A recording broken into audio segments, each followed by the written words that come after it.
this being the second programme, we're going to move on to using ram's horn as opposed to staghorn, which is what we've been using so far.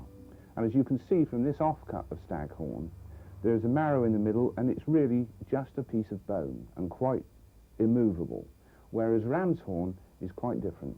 With a heating process, you can actually move ram's horn into whatever shape you want. So let's look at a few pieces of ram's horn to begin with. Now the first stage is to squash the horn flat and get the side curl of the horn out. To do that, we have to boil it, first of all, and put it between two steel plates, in between a vise, and tighten it up and flatten the horn.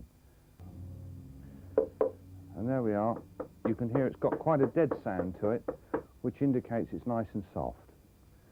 Now, we're going to place it between the plates, like so, and we'll in place the plug here, which we talked about just now, to stop the hole from closing up when we squeeze it.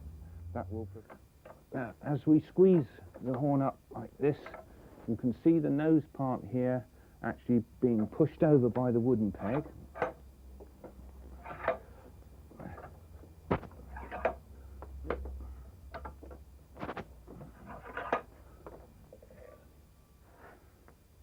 Okay, now the horn is now flattened and we've got the side curl attached.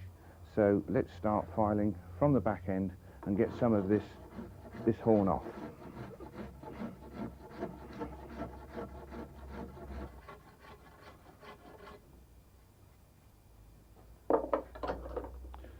Now, I've taken off most of the meat around this area to plumb it into the stick.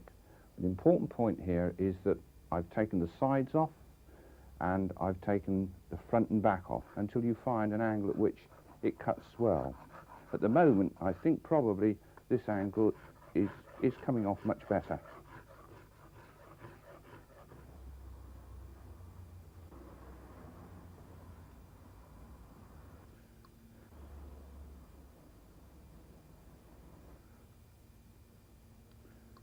Now, the final stage before we actually polish the horn is to use wire wool. So I'm going to give it a really hard scrub with wire wool all over.